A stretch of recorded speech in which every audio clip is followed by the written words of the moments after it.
¿Quieren que vamos, chicos?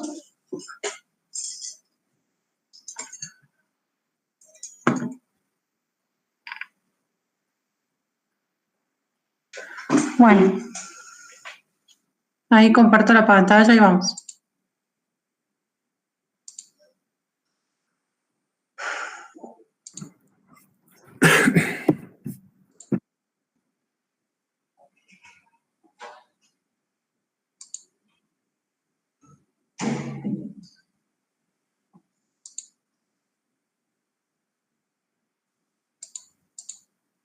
Ay, espérenme un segundo.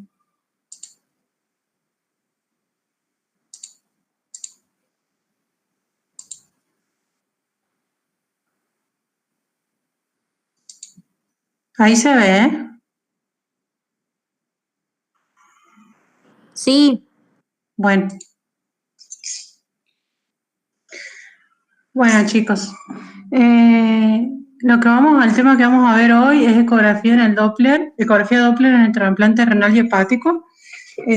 Particularmente pienso que es un tema bastante complicado de entender, no solo de entender, sino de hacer bien la técnica,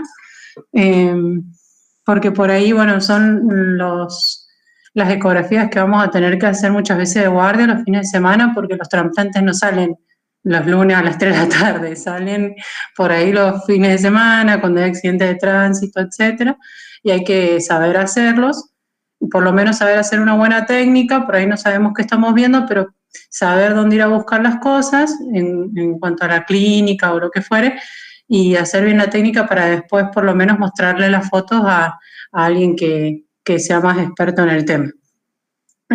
Así que bueno, es una clase un poco larga. Yo a futuro propongo separarla en dos, porque si bien la clase es de Doppler, enfocada en Doppler, también está bueno aprender las otras complicaciones que hay en el trasplante, que por ahí no las tocamos en otra clase. Entonces yo traté de incluirlas ahora, no tan explayados, pero traté de incluirlas para que quede más o menos todo junto. Entonces, bueno, es un poquito largo, pero interesante el tema. Vamos a empezar con el trasplante renal. Acuérdense que en el sanatorio es un centro de trasplante bastante importante a nivel nacional. Hacemos tanto trasplante renal, hepático, cardíaco, pancreático. Así que bueno, son patologías que tenemos que saber manejar. En cuanto al trasplante renal, es el método de elección en el tratamiento de pacientes con enfermedad renal en etapa terminal, ya que no solo mejora la supervivencia, sino que también mejora el estatus de vida del paciente.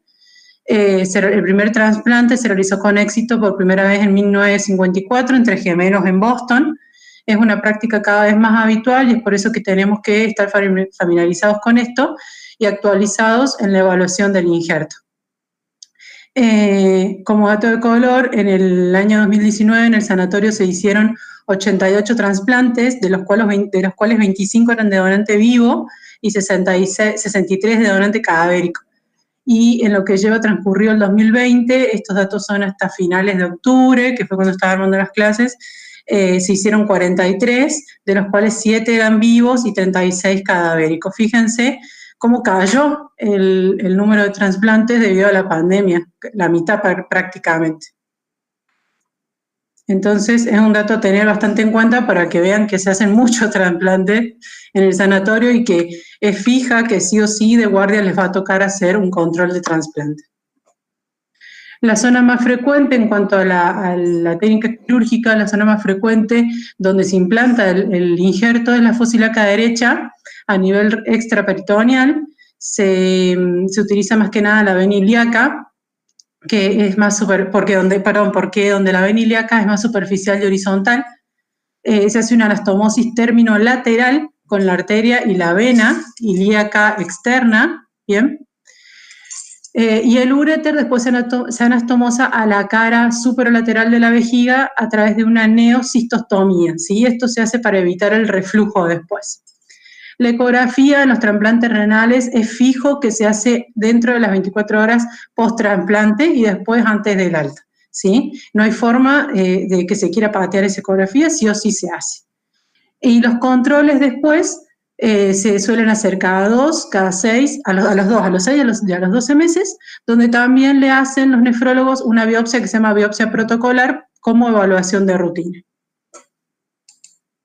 Entonces, en cuanto a la técnica quirúrgica, en el donante vivo se secciona primero el uréter, la arteria renal, que cuando se secciona la arteria renal se inicia lo que se llama periodo de isquemia caliente del órgano, y luego la vena renal para así proceder de inmediato al lavado y enfriamiento del riñón con una solución electrolítica fría, ¿sí? Ahí empieza el periodo de isquemia fría.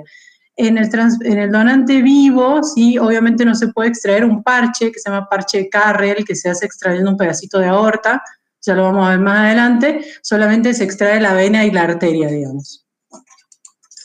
En el donante cadavérico, en cambio, se diseca el uréter y después los vasos acompañados de un segmento de cava o de aorta, que es lo que se llama parche de Carrel, que es esto que ven acá, ¿sí? Que hacen que sea más grande el sitio de anastomosis, y esto ayuda a evitar o a disminuir el riesgo de estenosis de la anastomosis, ¿sí?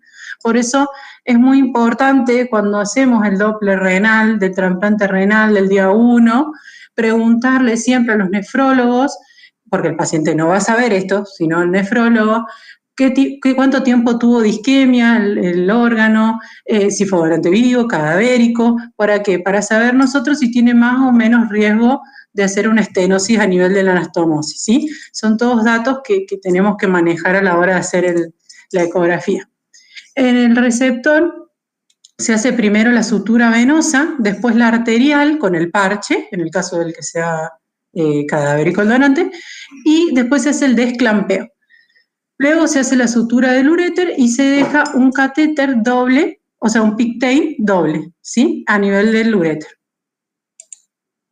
Entonces, los tipos de anastomosis vasculares más comunes, fíjense que la más común es la que casi siempre vemos en el sanatorio, salvo alguna excepción, es la terminolateral con la ilíaca externa, al igual que el venoso, terminolateral con la ilíaca externa.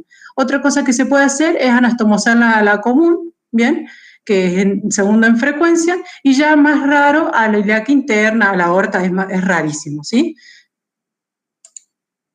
Entonces, existen múltiples factores de riesgo que influyen en la supervivencia del injerto, como es la edad del donante y del receptor, el tiempo de hemodiálisis que tuvo el paciente antes de llegar al trasplante, la presencia de diabetes o hipertensión, los desajustes en el antígeno HLA, que puede llevar a un rechazo agudo, y el tiempo de isquemia fría del órgano implantar, que es más o menos lo que les estaba explicando. Todo esto es lo que tenemos que tener en cuenta. El periodo más crítico es el post-trasplante inmediato, donde hay varios factores que pueden influir en la función del injerto, como son las complicaciones vasculares y extravasculares, ¿sí? Entonces, en este periodo tenemos que tener en cuenta 3 cosas fundamentales: el rechazo agudo, la necrosis tubular y la toxicidad por drogas. A pesar de los avances, el diagnóstico preciso y precoz de las causas de disfunción del injerto sigue constituyendo un problema importante, ¿sí? La biopsia continúa siendo el examen diagnóstico definitivo para evaluar el parénquima renal, ¿sí? O sea, no hay nada que se equivalga a la biopsia, pero la ecografía es una herramienta fundamental para evaluar el injerto, ¿sí? Entonces, la evaluación ecográfica, ¿cómo la vamos a hacer? Tanto en modo B, es muy importante evaluar el riñón en modo B, ¿sí? No nos adelantemos a querer ponerle el Doppler siempre a las cosas, sino que aprovechar todo lo que nos brinda el modo B, que es la escala de grises. Después el Doppler color y pulsado, y bueno, y ahora se está empezando a utilizar la elastografía. El año pasado hicimos un trabajo que todavía está ahí en vísperas, pero bueno, se está empezando a ver si puede usarse la elastografía en el trasplante renal. Entonces, en el sanatorio usamos el Minray, pero bueno, también podemos usar el Philip, que está en el cerro, y obviamente los portátiles con los que subimos a la terapia, ¿sí?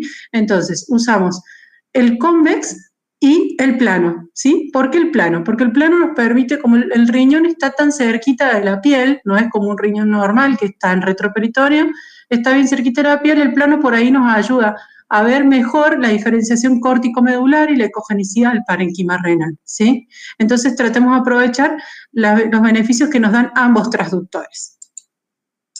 Con el modo B vamos a evaluar el tamaño y la morfología renal, la ecogenicidad del parénquima, la diferenciación córtico-medular, el estado de la vía excretora, el estado del espacio perirrenal, de todo lo que lo rodea al riñón, y también sirve para la guía de punciones o, bueno, de biopsias.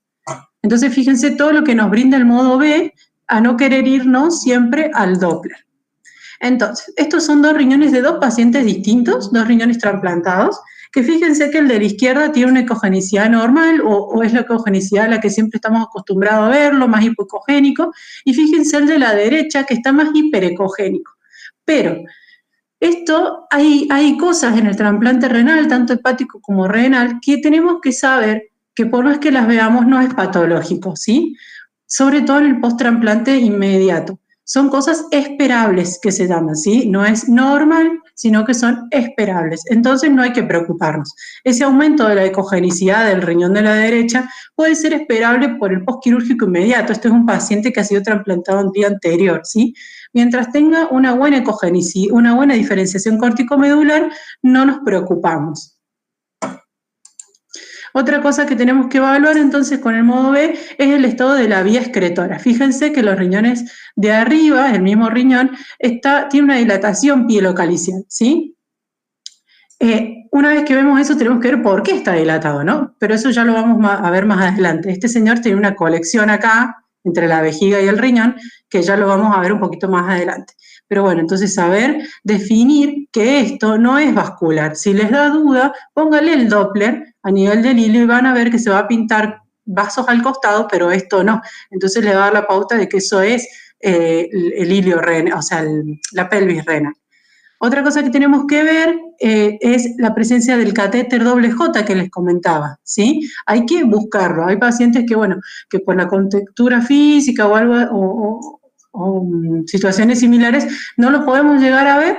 Bueno, está bien, no lo podemos ver, no hay problema, pero siempre tratar de hacer el ejercicio de buscarlo. Este catéter después se saca en los pacientes, a los 2 meses, por ahí se sacan los pacientes, ¿sí? No, al año no traten de buscarlo porque no lo van a encontrar. Bien, y como dije por último, también sirve para la guía de las biopsias que hacemos con los nefrólogos, ¿sí? Que son las que hace el Nico López Galetti. Entonces, con el Doppler color podemos evaluar distintas patologías que aparecen en el riñón trasplantado, como es la estenosis de la arteria o de la vena, la trombosis de la arteria o de la vena o las fístulas arteriovenosas, ¿sí? Entonces, tenemos que conocer la vascularización del riñón, ¿sí? Es la misma que la del riñón nativo. Entonces, hay una arteria renal, ¿bien? Después hay arterias segmentarias, ¿sí? Que son todas las que se dividen. Después hay arterias interlobares y arterias arcuatas, ¿sí? Con el Doppler color podemos ver seguro hasta las segmentarias y muy probablemente también hasta las arcuatas, así que hay que tratar de buscarlas. A veces las arcuatas no se pueden ver por temas, por ahí pacientes con índice de masa corporal grande, alto, bueno, no vamos a tener una muy buena señal, pero seguro que las segmentarias las podemos, que las interlobares las podemos ver. Entonces, lo hice más o menos en la mecánica que tenemos que seguir, ¿sí? Entonces, primero vemos todo lo que es modo B y vamos a ver la perfusión, ¿sí? No traten de atinar a irse siempre a la anastomosis porque se van a marear, se van a perder y va a ser un lío. Entonces, simplemente fíjense la perfusión general del injerto, general, como en este caso, ¿bien? Esto es un Doppler color y esto es un Power Doppler, ¿bien? ¿Qué diferencia había? Como explicó Germán, el Power Doppler lo que hace no es ver la dirección del flujo, sino ver la presencia del flujo, entonces es más sensible. Esto nos va a marcar más que esto, ¿bien? Pero bueno, de todas formas, en ambos riñones está perfecta la perfusión, ¿sí? Una vez que estamos de acuerdo en que está bien la perfusión, vamos a ir a ver la anastomosis, ¿bien? Tanto la anastomosis arterial como la anastomosis venosa. Este es un ejemplo que está dibujadísimo, es re fácil de identificarlo, pero en la práctica diaria no es así, no es fácil, por eso tratemos de no atinar siempre a esto, porque vamos a estar 20 horas buscando esto y nos vamos a frustrar y, bueno, se hace un lío. Pero bueno, en líneas generales se ubica bastante bien, a veces es más difícil. Entonces, tenemos que tener en cuenta, como les dije, al momento de evaluar la anastomosis, si el paciente tuvo donante cadavérico o donante vivo, ¿sí? Por ejemplo, en este paciente, fíjense que a nivel de la anastomosis arterial tiene un aumento de la velocidad de 187, pero fíjense que esto es normal o esperable, ¿sí? Como ya les dije, en el caso del parénquima, de la ecogenesia del parénquima, a nivel vascular también hay cosas normales o esperables que podemos encontrar. Si esto no quiere decir que tiene una anastomosis, que tiene una estenosis, ¿sí? Solamente tiene un aumento de la velocidad esperable para el posquirúrgico inmediato, ¿bien? Fíjense que la onda de aceleración es normal, que la diástole es positiva, digamos, no está invertida ni ninguna cosa rara que nos haga sospechar que acá hay algo mal. Solamente está aumentada la velocidad, al igual que en la venosa, ¿bien?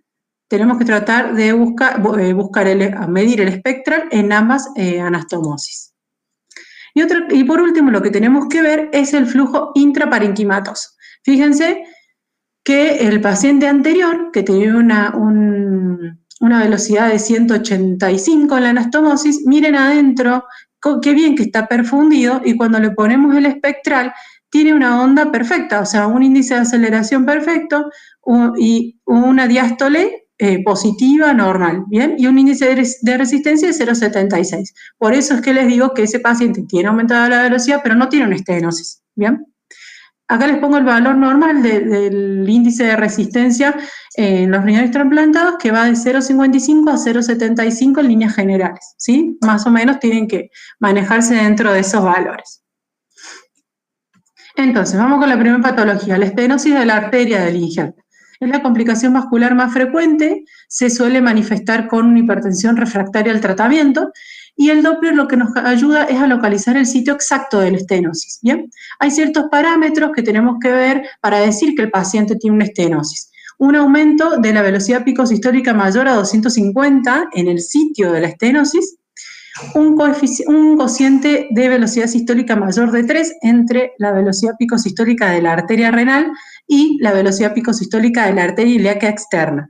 Siempre que vean aumento de la velocidad en la arteria renal y les da duda que si tiene o no estenosis, mídanle la velocidad en la ilíaca, como hacemos cualquier Doppler arterial de miembros inferiores, mídanle la velocidad en ilíaca, entonces vean a cuánto va la ilíaca y a cuánto va la renal del injerto, ¿bien? A nivel distal puede ocurrir dos situaciones, que la estenosis no sea significativa, como hablamos recién, o que sea significativa. ¿Qué quiere decir que sea significativa? ¿Qué parámetros tenemos que ver? Que el IR sea menos de 0,55, que el aumento, o sea, un aumento del tiempo de la aceleración entre 0,10 y 0,12, que es lo que explicaba Germán en la clase anterior, el tiempo de aceleración es el tiempo que tarda en hacer esto, ¿sí? Desde este punto, que es el fin de diástole, hasta este punto, que es el pico sistólico, ¿bien? La morfología que tenga la onda, ¿sí? Morfología tipo Parvus-Tardus, o sea, esto nos va a llevar a esto, ¿bien? Y obviamente la ausencia del pico sistólico inicial, esto debería ser así, y está así, apanzado, ¿bien? Otro ejemplo de lo mismo, ¿ven? Este es un poco más marcado, bien como es un tipo Parvus-Tardus. Entonces, si ven esto con un aumento de la velocidad significativo a nivel de la anastomosis, es porque tiene una estenosis significativa, ¿bien? Y esto hay que describirlo en el informe. Miren, fíjense, este caso, esta arteria, ya sin ver la velocidad se dan cuenta que esto está mal, o sea, que ni siquiera llegamos a medir bien el pico sistólico, ¿bien? O sea, esto es lo que decimos nosotros que sopla, porque cuando estamos haciendo el eco se nota cómo sopla la arteria en el nivel de la estenosis, ¿bien? Fíjense que llega a 400 o capaz un poco más, y a nivel intraparenquimatoso está apanzada la onda tipo Parvus-Tardus y tiene un IR de 0,5, ¿bien? Esto es una estenosis significativa, ¿bien? Miren, fíjense, el mismo paciente tipo Parvus-Tardus adentro. Bueno, este paciente era un chico joven este paciente anterior era un chico joven que yo particularmente vi varias veces, tuvo un trasplante de donante vivo, tenía esa estenosis, bueno, lo esperaron un poquito y a los meses, como no resolvía y seguía aumentando la creatinina, le colocaron un stent, que es esto que se ve acá. Cuando hacemos el Doppler de los trasplantes, siempre tenemos que tratar de buscar el stent. Sabemos que es bastante por ahí complicado encontrarlo o hacer el ojo de que esto es un stent, pero bueno, siempre y cuando se pueda, se tiene que documentar, ¿bien? Y una vez que lo localizamos, colocarle el Doppler ahí, ¿ven? Y fíjense cómo la velocidad disminuyó, o sea, si bien está alta, disminuyó respecto a lo que tenía antes, tenía 400 y pico, ¿bien? Pero lo más importante es esto, que intraparenquimatoso, miren cómo cambió la onda. Ahora sí tiene una pendiente de aceleración recta, digamos, tiene una morfología de onda normal y un índice de resistencia de 0,7. Este es otro chico también trasplantado vivo, o sea, un donante vivo, que también tenía una estenosis, fíjense la velocidad, 596, fíjense la morfología de la onda, cómo sopla, entre comillas, y adentro, fíjense el flujo parvus tardus con un IR de 0,5, 0,49, 0,5. Este chico también lo esperaron un poquito más, seguía con la estenosis y miren, esto es lo que les decía, que comparen con la arteria ilíaca, ¿ven? En este caso sí se comparó con la arteria ilíaca. Y adentro seguía teniendo parvus tardus. A este chico también le colocaron un stent renal y vean cómo mejoró. 232 de velocidad picosistólica y adentro miren cómo mejoró la morfología de la onda, con un flujo de casi 0,7. ¿Bien? El último ejemplo, bueno, más o menos lo mismo, tenía aumentada la velocidad a nivel de la anastomosis, pero fíjense que adentro no tiene tipo parvus tardus la onda, digamos. Entonces, ¿esto qué nos hace pensar? ¿Que es una estenosis? Sí, es una estenosis porque fíjense la morfología de la onda a nivel de la anastomosis, pero no es significativa porque fíjense la onda que tiene intraparenquimatosa. Bien, entonces una estenosis de la anastomosis no significativa. Entonces, es importante en estos casos reconocer la presencia de flujo, aunque sea escaso, tenemos que tratar de verlo, porque esto es lo que nos va a ayudar a diferenciar de la trombosis arterial. ¿Bien? La trombosis de la arteria del injerto es una complicación poco frecuente que se da en menos del 1% de los pacientes, suele ocurrir en el posquirúrgico inmediato, asociado a un fallo en la anastomosis quirúrgica, y en el Doppler, ¿qué vamos a ver? La ausencia completa del flujo. Bien, los pacientes clínicamente están muy doloridos y su principal diagnóstico diferencial es el rechazo hiperagudo. Y esto, o sea, ver una trombosis de la arteria por Doppler tiene indicación de revisión quirúrgica inmediata, ¿bien? Porque se puede perder el injerto. Fíjense este paciente, como les dije, primero empecemos con un paneo general del riñón en donde no se ve vascularización, no es que está disminuida, no se ve directamente. A nivel de la anastomosis no vemos nada y a nivel del ilio no vemos nada. Esto es la ilíaca, no nos confundamos. Ven que no se logra identificar bien la arteria, esto es vena, ¿sí? Entonces, es muy importante, cuando nosotros vemos una trombosis arterial, los nefrólogos nos van a estar encima bastante insistentes y hay que saber manejar esas situaciones y si ustedes están seguros que tienen una trombosis, no hay vuelta que darle, ¿sí? Hay que volver a meter a quirófano al paciente. Bueno, vamos con la estenosis de la vena del injerto. Es una complicación muy rara que ocurre también en menos del 1% de los casos.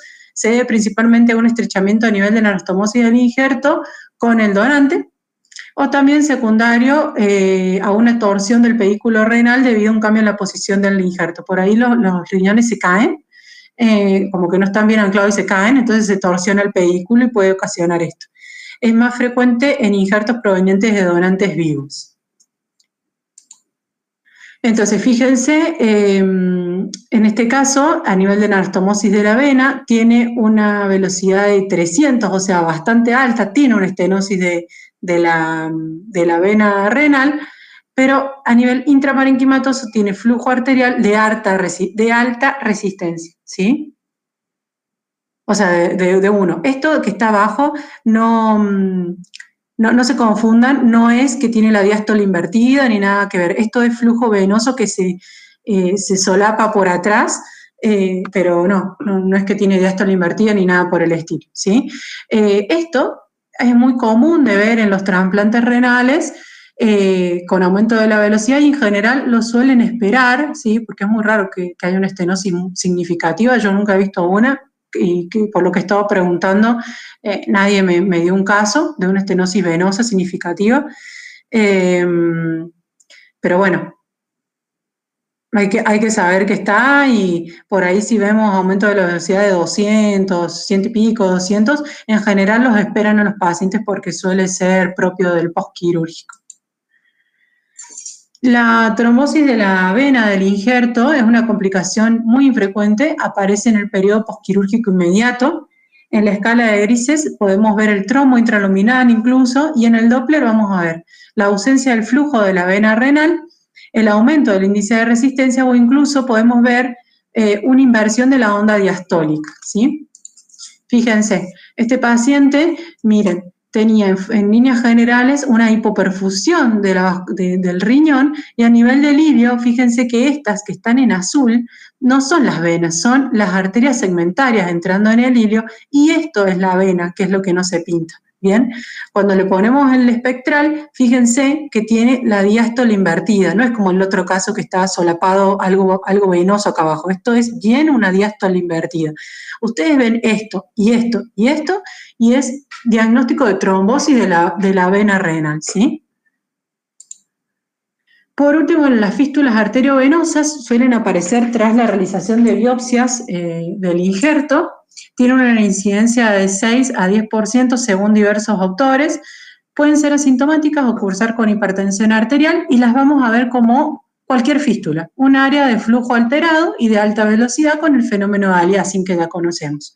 Hay fístulas de bajo o de alto flujo y el tratamiento en general es expectante, ¿sí? Porque la mayoría suelen regresar espontáneamente, aunque algunas de alto flujo pueden llegar a provocar repercusión a nivel de la perfusión del parénquima. Fíjense, este es un ejemplo.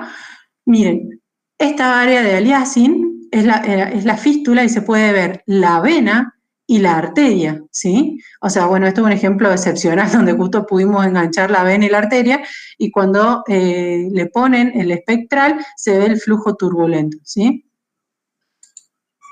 Este es otro ejemplo, este fue hace poquito, hace un par de meses, un señor que venía a un control de un riñón trasplantado, no era día 1 ni mucho menos, pero a este señor tenía varias imágenes quísticas en el riñón, que bueno, sí, quistes simples, algunos con tabiques, pero al lado de un quiste tenía esta imagen quística media rara, que el ecografista que lo hizo decidió ponerle Doppler y miren el aliasing que hace, ¿sí? Y cuando le pone el espectral, fíjense cómo sopla, o sea, cómo tiene un aumento de la velocidad debido al flujo turbulento de la fístula. A este paciente, como llevaba ya varios tiempos del trasplante, este señor, indagando un mes antes de esta eco de control, le habían hecho una biopsia protocolar del riñón y, bueno, como consecuencia se le había generado la fístula que, bueno, en él era asintomática, se descubrió de casualidad en el control, ¿sí? Bueno, complicaciones no vasculares podemos encontrar. Tenemos las nefrológicas, que es la necrosis tubular aguda, el rechazo y la toxicidad por drogas, que esto no se hace por ecografía del diagnóstico, sino por el dosaje serológico de drogas, como son principalmente tacrolimus y la ciclosporina A. Complicaciones urológicas como obstrucciones de la vía urinaria o los leaks urinarios y las colecciones, que también serían como complicaciones urológicas, como son los urinomas, linfoceles, los hematomas y los seromas. Bueno, la disfunción del injerto, el dato clave para pensar en disfunción del injerto es la función renal retrasada. ¿Qué quiere decir esto? Que el paciente no mejora la creatinina, ¿sí? Después del trasplante, ¿sí? La necrosis tubular aguda es la causa más frecuente de disfunción del injerto, se da hasta en un 40% de los donantes cadavéricos y hasta en un 10% de los donantes vivos. está altamente relacionada con el tiempo de isquemia fría que tuvo el órgano, es reversible y su diagnóstico se realiza mediante la biopsia renal. ¿Y a qué se debe? A un daño por isquemia-reperfusión, en donde la restitución del flujo en el injerto aumenta el daño celular. El rechazo del injerto puede ocurrir de manera inmediata y se lo considera hiperagudo, ¿sí?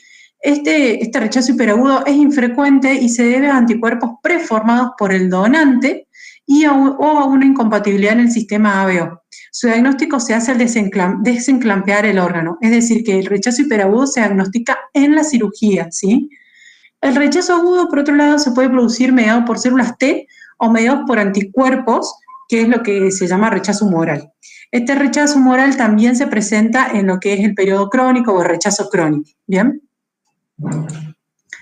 Bueno, los hallazgos ecográficos para detectar la necrosis tubular y el rechazo son bastante inespecíficos. Algunos autores proponían como un hallazgo sugestivo de estas patologías el aumento de la ecogenicidad renal, pero como ya vimos, no es muy fidedigno porque puede estar asociado al edema postquirúrgico inmediato. Entonces, cuando apareció el Doppler, en un principio se creyó que venía a solucionar este inconveniente. Algunos creían que un IR elevado se consideraba inicialmente como un hallazgo específico del rechazo agudo, pero la sensibilidad era muy baja. Algunos autores proponían que que teniendo un IR de 0,9 se lograba una sensibilidad y una especificidad de 43 y 67%. Hace unos años, el doctor Surur y el doctor Galíndez hicieron un trabajo de trasplante renal en donde hallaron que aproximadamente el 30% presentó un IR mayor o igual a 0,9 y solamente 6 de todos sus pacientes tenían rechazo agudo confirmado por biopsia, por lo cual esto no es este es un marcador inespecífico, ¿sí? En otras ocasiones se muestra una inversión del flujo diastólico, es medio raro, pero bueno, puede estar, y se correlaciona con un mayor riesgo de pérdida del injerto. Lohar y otros autores, Lohar es un médico que tiene varios artículos en cuanto a Doppler de trasplante renal, asociaron este fenómeno dinámico con tres principales patologías: la necrosis tubular aguda en un 40%, el rechazo agudo en un 38% y la trombosis venosa en un 12,5%, ¿sí? Y ellos, estos dibujitos que están acá abajo, ellos planteaban, o en un momento se planteó, que depende de la morfología que tenga esta diástole invertida, era con una o cual patología se asociaba. Pero eso después se desestimó y no se tuvo más en cuenta, ¿sí? Se toma como diástole invertida y punto, no importa la morfología de onda que tenga. Fíjense, este paciente tenía una hipoperfusión general del riñón, y acá en la anastomosis, pucha, se me sale el cartel acá. A nivel de la anastomosis, fíjense el pico sistólico que tiene y fíjense la diástole invertida que tiene. No les puedo señalar con la flecha porque se me aparece el cartel ahí, pero fíjense la diástole invertida que tiene. Entonces, ¿podríamos pensar en qué? ¿En una trombosis venosa? Bueno, pero fíjense que adentro del riñón había flujo venoso, ¿sí? A este paciente le hicieron una biopsia y se confirmó una necrosis tubular aguda, ¿bien? También influye mucho la clínica, ¿sí? No es solamente hacer el Doppler, ustedes pregunten qué clínica tiene el paciente, si orinó, si no orinó, si cómo está, etcétera, para ustedes poder armarse un esquema en la cabeza, porque si no van a hacer la ecografía a ciegas y así no sirve, tanto para renal como para hepático. Entonces, este es un esquemita como más para que se lleven a la casa, que es pensar teniendo en cuenta el IR, ¿sí? Si tenemos un IR de más de 0,85, ¿en qué podemos pensar? En patología venosa, ya sea trombosis o estenosis, en rechazo, ya sea agudo, hiperagudo o crónico, y en la necrosis tubular. Y si tenemos un IR bajo de 0,5, podemos pensar en estenosis arterial o en las fístulas arteriovenosas. Bueno, eso por un lado con las complicaciones venosas. Vamos a las complicaciones vasculares, vamos a las complicaciones no vasculares. Fíjense, esta es una niña, creo que tenía 8 años, trasplantada. Vean la importante dilatación del sistema pielocalicial que tiene esta nena, y más hacia distal se ve esto, que era el uréter bien, que hacía una codadura cerca de la vejiga, o sea, hacía un leak que se llama cerca de la vejiga. Entonces, probablemente esto sea lo que le estaba provocando la hidronefrosis. Le hacen una fíjense acá se ve mucho más claro, le hacen una resonancia, una uroresonancia, en donde se ve, miren, perfecto el link en el uréter distal antes de entrar a la vejiga. Y en los axiales se ve, miren acá, ese es el uréter, y acá un poquito más abajo, en donde se ve todo ese halo, por así decirlo, o todo ese borde más hipointenso, que se lo atribuyo a que puede haber sido una estenosis por cambios fibróticos postquirúrgicos, ¿sí? Esta chica después la operaron y anduvo bien. Entonces, otra complicación que podemos ver vemos dilatación pielocaliciar, ¿sí? Al igual que la otra chica. Bueno, ahora, ¿por qué? En este caso no era por un problema en el uréter, sino por esta colección gigante que estaba entre la vejiga y el riñón, que pasaba por arriba de los vasos ilíacos y los comprimía, estaba en íntima relación con tabiques internos, que esto se lo atribuyó a un linfocele. Van a ver que a veces nos piden que puncemos los linfoceles para analizarlos, para ver si son linfoceles o urinomas, pero bueno, esto tenía más características del linfocele. Fíjense, le hacen una pielotac en donde se ve la dilatación pielocaliciar. Y fíjense cómo va el uréter también dilatado. Ahí, estos son los vasos. Y ahí, el uréter, cómo se comprime después por la colección. ¿Ven que desaparece? Los vasos ilíacos, que se la ven en la arteria, pasan de largo, ¿sí? Entonces el problema estaba que esta colección estaba comprimiendo el uréter distal. Otras cosas que podemos encontrar un poco más comunes son el líquido libre o, bueno, las colecciones líquidas. También podemos encontrar hematomas. Bueno, eso por el lado de riñón. Vamos a trasplante hepático. El trasplante hepático se considera en la actualidad el tratamiento de elección para los pacientes con enfermedad hepática en fase terminal que no han respondido a los tratamientos convencionales. En las últimas décadas se ha producido un incremento significativo en la supervivencia de estos pacientes debido a varios factores. Por ejemplo, la cuidadosa selección de los candidatos a trasplante, las mejores técnicas de preservación del injerto, el desarrollo de nuevas técnicas quirúrgicas, la optimización del tratamiento inmunosupresor y la detección precoz de las complicaciones post-trasplante. Como dato también de color, para que vean lo importante que es, el año pasado se realizaron 31 trasplantes hepáticos y este año, hasta el último trasplante que han hecho ahora hace poquito, van 24 hechos, ¿sí? No está tan mal con respecto al anterior, pero sí ha disminuido un poco, bueno, por el tema de la pandemia. Entonces, en cuanto a la eco en escala de grises y el Doppler, constituyen la técnica de screening de referencia para el seguimiento de estos pacientes y para el diagnóstico precoz de las complicaciones post-trasplante, debido a su elevada precisión diagnóstica, a su costo-efectividad, a la accesibilidad que tiene, a la inocuidad y a la fácil realización en una terapia intensiva con el portátil. Con la escala de grises vamos a ver el estado del parénquima, permite también detectar lesiones focales, ver el estado de la vía biliar y permite también identificar colecciones. Con el Doppler, color y espectral, podemos ver el estado de las estructuras vasculares, su permeabilidad, la dirección del flujo y el estado de la luz vascular, ¿sí?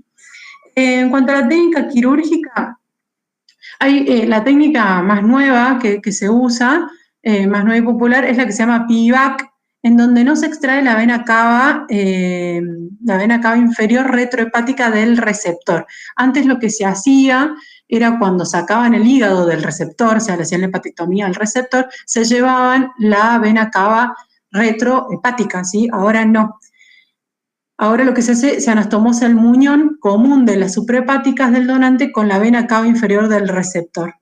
¿Cuál es la principal ventaja de esto? De dejar la cava del receptor, es que hay más estabilidad hemodinámica y como resultado tiene un flujo sanguíneo continuo en las extremidades inferiores y las venas renales durante la cirugía, ¿sí? Entonces se hace la anastomosis del muñón de las suprahepáticas con la cava, se hace la anastomosis término-terminal de la porta, del conducto biliar común y de la arteria. Hay muchísimos tipos de anastomosis de la arteria hepática, no voy a entrar mucho en eso, les voy a nombrar la más común, porque esto depende muchísimo de la anatomía del paciente, muchísimo de las variantes anatómicas que tenga tanto el donante como el receptor. Por eso siempre ven que les hacen la angio-TAC pretrasplante, ¿sí? Porque los cirujanos tienen que saber cuál es el estado de las arterias del receptor, ¿sí? Bueno, la anastomosis de la cava va seguida de una anastomosis de la porta, se hace término terminal. Y después la anastomosis de la arteria hepática, que también se hace término terminal, o con un parche de Carrel, que como ya habíamos visto, es una estenosis primaria entre la arteria celíaca del donante y un parche aórtico, ¿sí? Esto mejora la probabilidad de que no se haga una estenosis a nivel de la anastomosis. La anastomosis arterial de la arteria hepática depende tanto de la longitud como del calibre del vaso, pero normalmente se realiza cerca del origen de la gastroduodenal. ¿Bien? Entonces, estos son todos los tipos que hay, no voy a entrar mucho en esto, pero las más comunes son estas: el parche aórtico sobre la bifurcación de la arteria hepática y el parche aórtico sobre la arteria hepática común, ¿sí? Después hay un millón de técnicas más y que son más complicadas. Incluso una vez yo me acuerdo que tuve que ver un paciente que tenía 4 arterias hepáticas, era un lío. Pero bueno, los chicos de trasplante hepático, si ustedes preguntan, ellos les explican y les hacen un dibujo, más o menos para que ustedes sepan qué tienen que ir a buscar, ¿bien? Por último, la anastomosis biliar es la última en realizarse y consiste en una anastomosis término-terminal entre el conducto biliar común del donante y del receptor. Y puede o no hacerse con un tubo en T. Yo no he visto ninguno con tubo en T, pero bueno, permite la monitorización de la producción biliar y un acceso para colangiografía, por ese lado está bueno, pero el uso rutinario es controvertido porque puede causar fístulas, obstrucción biliar, peritonitis biliar y estenosis tardía. Bien, entonces vamos a las complicaciones vasculares. La arteria hepática es muy importante porque es el vaso más susceptible de sufrir complicaciones por su pequeño calibre, ¿sí? Se han descrito 4 tipos de complicaciones: la trombosis, la estenosis, el pseudoneurisma y el síndrome de robo arterial.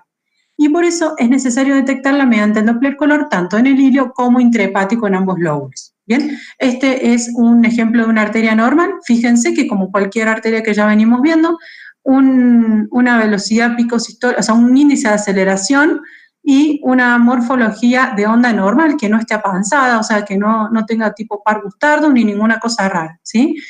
Y el índice de resistencia oscila entre 0,5 y 0,8. Ustedes van a ver que los chicos de trasplante renal, lo que primero les van a preguntar es qué IR tiene, ¿sí? Después que les van a preguntar eso, les van a decir, ¿se lo viste en el hilio o se lo viste intrahepático? Ellos siempre quieren saber si le pudimos ver flujo intrahepático, ¿bien? Porque por ahí, si se lo vemos en una sola parte, el flujo en la arteria, y no intrahepático, bueno, lo pueden esperar, pero no los deja de todo tranquilos, ¿bien? Entonces hay que tratar de buscarlo intrahepático también.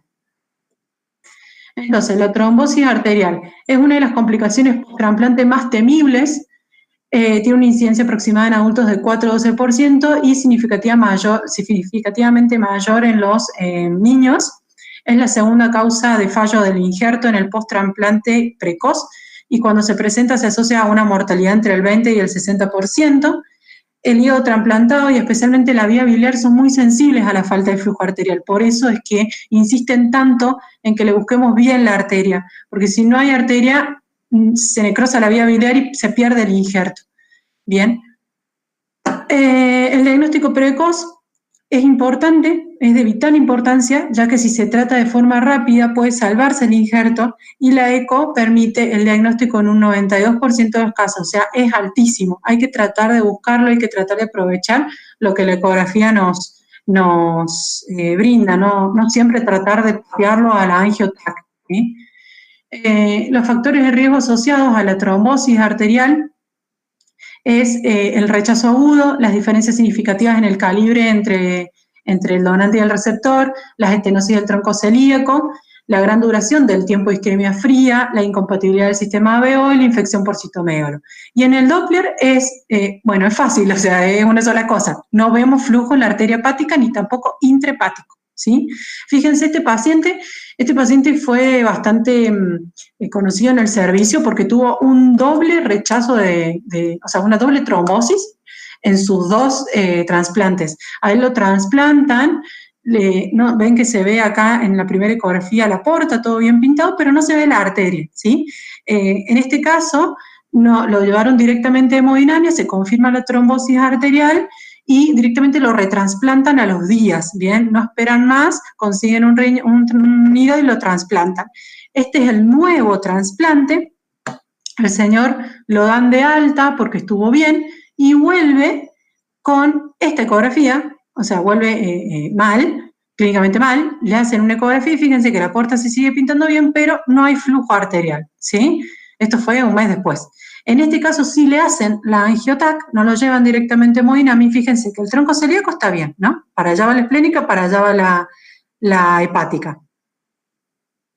Ahí sigue la hepática y se cortó, ¿bien? Ahí se cortó, o sea, tiene una trombosis confirmada de la arteria hepática.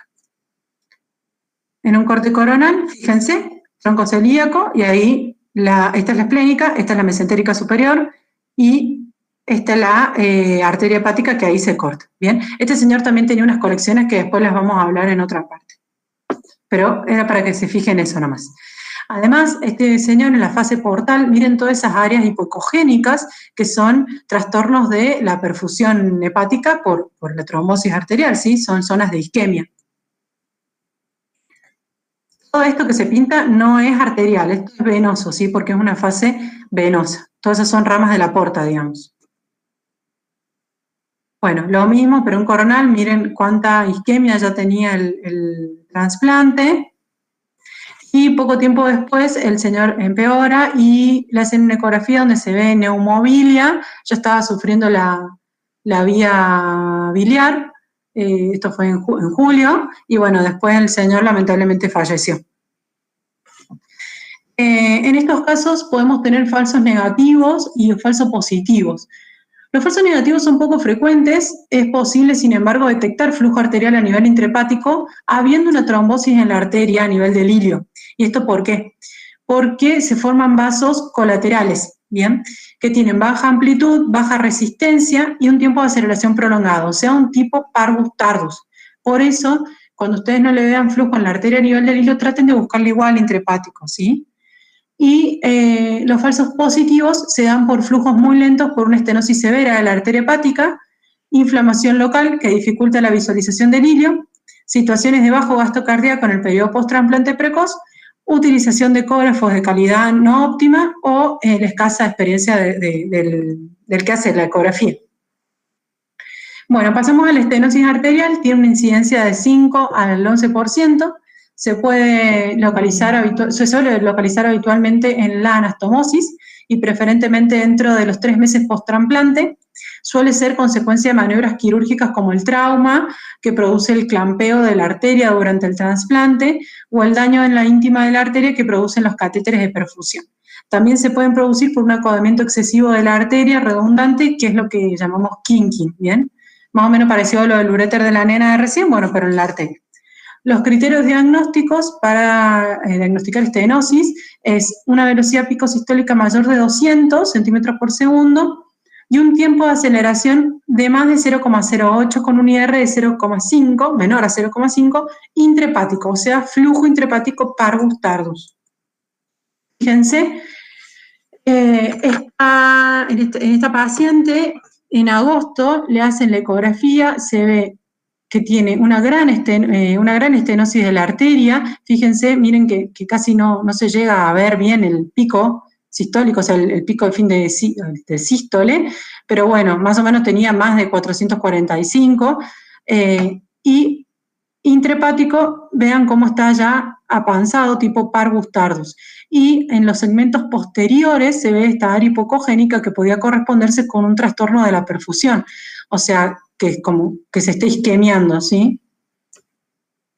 A esta señora la llevan a hemodinamia, le hacen el cateterismo, fíjense que está el tronco celíaco, la coronaria estomáquica, para la izquierda sale la esplénica, que está perfecta, y para acá la arteria hepática. Esto que ven acá se llama boca de pez, que es como hacen la anastomosis de la arteria, que es lo que les mostré antes, como que abren así un poquito acá y un poquito de la del receptor, y se anastomosis y queda en boca de pez.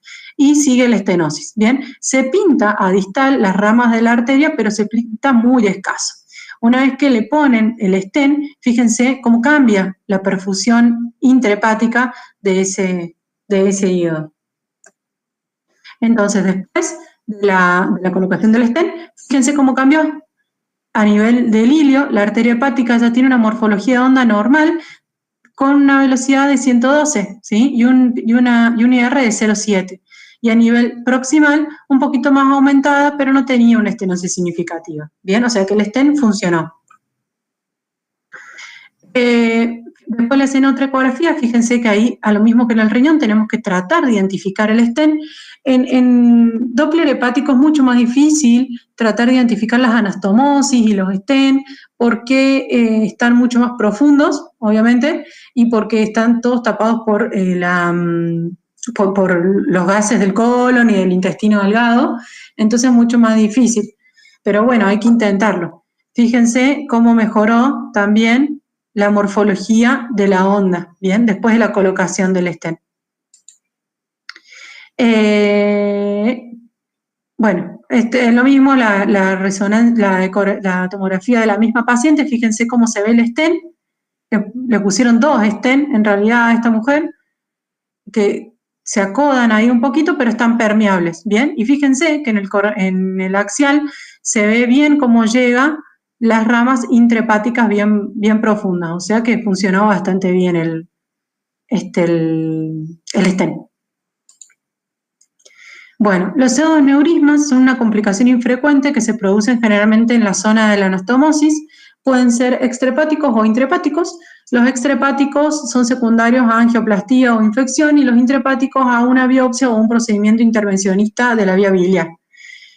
Pueden ser incidentales, o sea, son asintomáticos, o pueden fistulizar a la vía biliar produciendo hemobilia o al sistema digestivo produciendo hemorragia digestiva. En la ecografía lo vamos a ver como una estructura quística ubicada en el trayecto de la arteria hepática con un flujo turbulento en su interior, típicamente bidireccional, que es el signo del yin y el yang, como cualquier pseudoneurisma que vemos en cualquier parte del cuerpo, ¿sí? Entonces, fíjense, esta paciente trasplantada, se le ve esta imagen quística a nivel del ilio, y fíjense que acá se pinta la arteria y esta imagen quística se pinta también, y se pinta con un flujo bidireccional, ¿bien? Pero la arteria hepática tiene un flujo normal. Bueno, se me puso el cartel, pero la arteria hepática tiene un flujo normal, tiene una velocidad de 126 con un IR de 0,6, ¿bien? Le hacen la tomografía y fíjense, para allá sale la arteria, seguimos, ahí está la arteria, y fíjense esta dilatación sacular, pseudoaneurismática a nivel de la anastomosis, ¿ven? Para ahí sale la otra arteria, ¿bien? Acá había una arteria y acá la otra arteria, y ahí estaba la dilatación, era a nivel de la anastomosis. Esto que ven acá es un catéter, porque esta paciente también hizo una dilatación de la vía biliar, una estenosis de la vía biliar, que ya lo vamos a ver más adelante, pero bueno, tenía un catéter interno-externo. Bien, bueno, ahí se ve más marcada la dilatación aneurismática con una arteria del receptor y la del donante, ¿ven? Y bueno, después se lo excluyeron con un stent, que es lo que se suele hacer. Fíjense que todo esto era la dilatación, ahí está el stent, en el axial, y en el coronal con contraste, fíjense que está permeable. O sea, se excluye y listo. Este es otro paciente, era el paciente que tuvo la estenosis, que vimos más antes, que bueno, a nivel de donde estaban los dos stent, la unión de los dos stent también tenía esa dilatación sacular, que bueno, puede interpretarse como un pseudoneurismo o también como la anastomosis en boca de pez, ¿sí? Este era un poco más, ¿cómo decirlo? Un poco más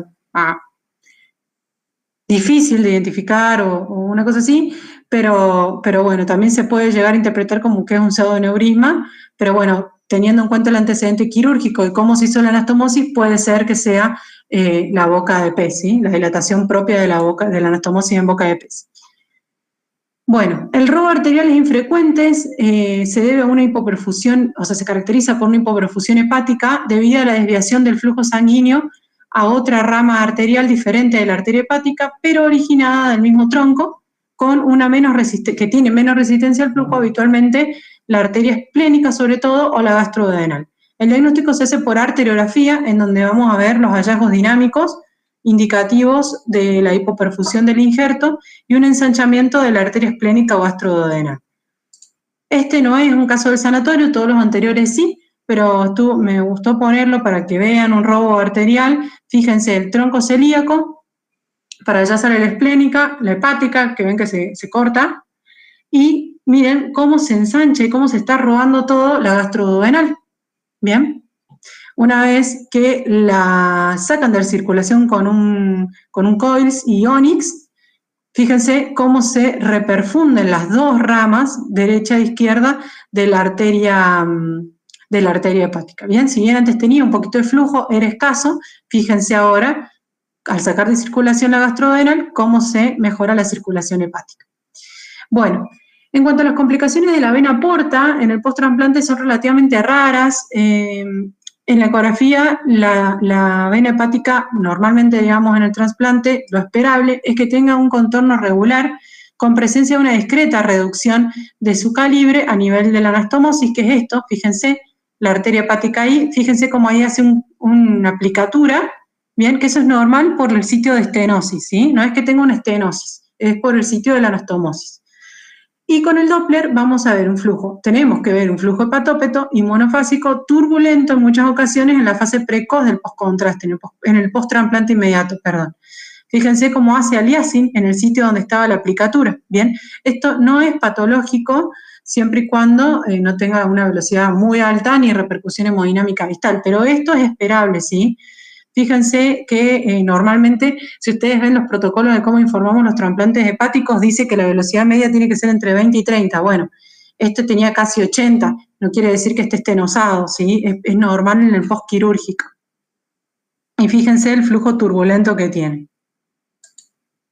Entonces, la trombosis de la porta tiene una incidencia del 3 a 7%, suele estar relacionada con problemas en la técnica quirúrgica, por ejemplo, diferencias en el calibre de los vasos anastomosados, antecedente previo de cirugía o trombosis portal, estados de hipercoagulabilidad o estenosis de la cava o de las suprahepáticas, que llevan a un enlentecimiento del flujo portal y esto en última instancia lleva a la trombosis. El diagnóstico se hace por un defecto de represión hiper o isoecogénico dentro de la luz portal. Si es la trombosis aguda, lo podemos ver como hipoecogénico. Y en el Doppler, que vamos a ver, igual que en la trombosis arterial, la ausencia del flujo de la porta. Fíjense, este es un paciente donde se ve muy bien la arteria hepática. Este paciente tenía una arteria hepática de un calibre bastante importante, muy buena, con un flujo normal, pero no se lograba identificar la porta, ¿sí? Fíjense con el modo B cómo se ve la trombosis de la porta, o sea, esto tendría que ser negro, como esto, por ejemplo, y se ve todo lleno de un material ecogénico, ¿bien? Que no se pinta con el Doppler color. Además, este paciente hacia abajo, si movemos el traductor hacia abajo, veíamos que tenía una trombosis también de la mesentérica superior, parcialmente recanalizada. Entonces, lo importante de esto es que cuando vemos una trombosis de la porta, en cualquier paciente, ¿no?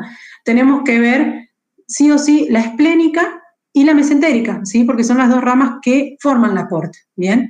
Le hacen una tomografía a este paciente y fíjense que tenía efectivamente un trombo que ocupaba más o menos casi el 50% o un 30% de la luz de la mesentérica, ¿bien? Ahí se ve en el coronal, se tendría que ver así, y miren cómo se ve ese material hipodenso en el interior, ¿bien?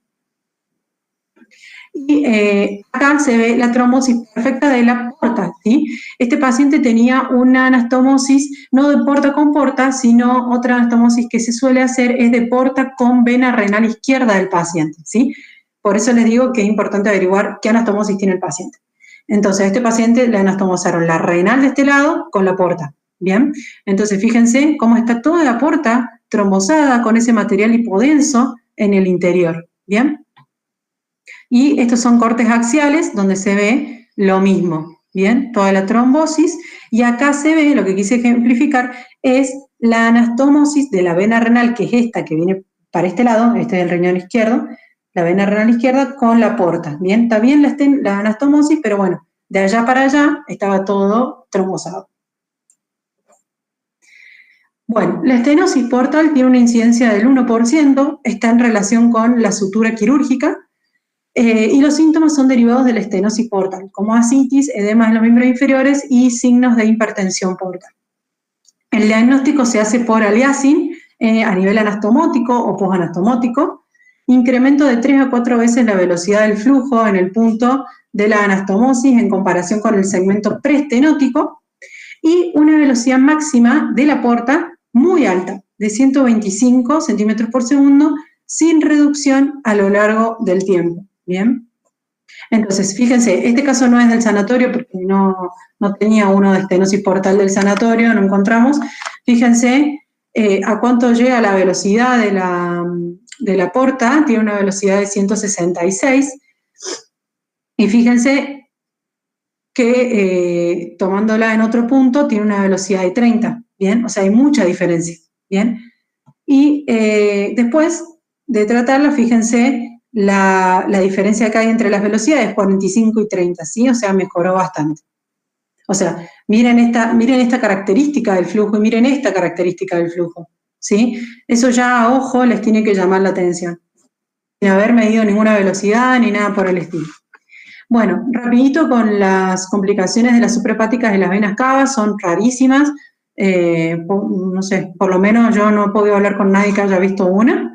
Ya conseguir la trombosis de la porta fue un milagro, así que bueno, son bastante raras, incluyen a la estenosis y la trombosis. La estenosis pueden ser precoces en relación con problemas técnicos quirúrgicos y por compresión por hematomas, o tardías por una hiperplasia intimal o fibrosis perianastomótica. La estenosis de la cava se va a presentar con un flujo turbulento, con una velocidad aumentada de manera focal, y se considera significativa cuando existe un gradiente de velocidad entre la anastomosis y la preanastomosis de al menos 3, una relación de 3 a 1.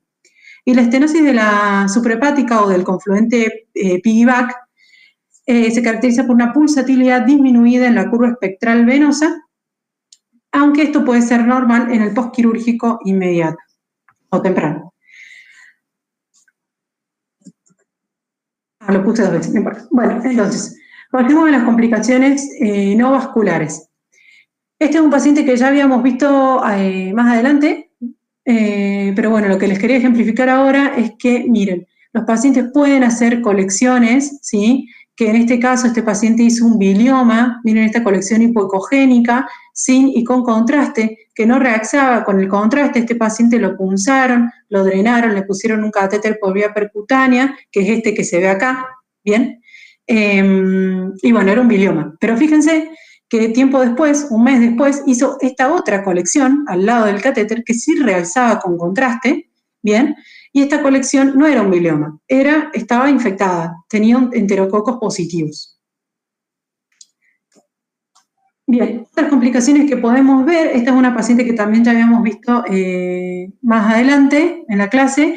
A los 50 días postquirúrgico, esta paciente dilata la vía biliar y le hacen en la ecografía, y le hacen una colangiografía en donde se ve la gran dilatación que tiene en la vía biliar intrahepática, y a nivel del hilio como que se amputa, ¿bien?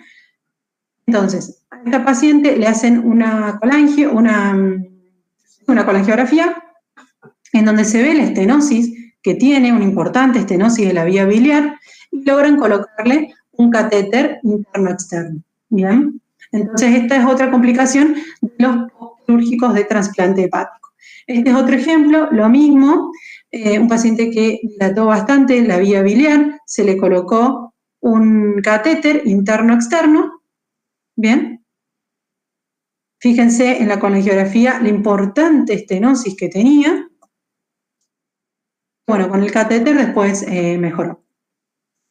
Y bueno, por último, las complicaciones más frecuentes, estas casi siempre las vamos a ver, no se asusten, son bastante frecuentes, son bastante esperables, entre comillas, son las colecciones hemáticas. Estos son bastante comunes de verlas, sobre todo subhepáticas, no tienen mucha relevancia. Si las solemos controlar que no aumenten de tamaño, o si el paciente baja el hematocrito, les van a pedir que las vuelvan a controlar para ver si no aumentaron. Pero bueno, no se asusten, siempre, casi siempre están. Son estas colecciones hipocogénicas, heterogéneas, sobre todo las vemos subhepáticas. Otras complicaciones que podemos ver, que ya habíamos visto un poco más adelante, son estas áreas de ecogenicidad, hipocogénicas a nivel del parénquima hepático, que son áreas de trastorno de la perfusión, ya sea por una estenosis o por una trombosis arterial, que después se pueden necrosar y hacer áreas quísticas en el interior. Bien, otra cosa que podemos ver son el líquido perihepático, bien, sobre todo en el Morrison o bueno, en fondo de saco, y los derrames pleurales también son bastante frecuentes en el postquirúrgico de estos pacientes. Bueno, otros hallazgos esperables son, por ejemplo, fíjense, este paciente, fíjense la ecogenicidad heterogénea que tiene con todos estos puntitos hiperecogénicos que se llaman cielo estrellado, porque se llama así, ¿sí? Esto se produce por un edema de reperfusión del órgano, ¿bien? Esto se produce por aumento de la ecogenicidad de las venas portales y disminución de la ecogenicidad del parénquima por el edema, ¿sí? Fíjense que a los 3 días el parénquima mejora y tiene una ecogenicidad más homogénea, ¿bien? O sea, esto es esperable. Y otra cosa esperable es la neumobilia, ¿sí? Sobre todo cuando se tuvo que hacer una anastomosis bilioentérica. Nada más. Espero que no se les haya hecho mucho lío. Hay un montón de artículos que están muy buenos, que bueno, el que le interese leer más o como quieran, yo se los paso, tengo bastantes y explican bastante bien todas estas complicaciones. Hay un artículo que explica solamente las cosas esperables y hay otro artículo que explica las cosas patológicas, digamos. Así que el que le interese después me dice y se las doy.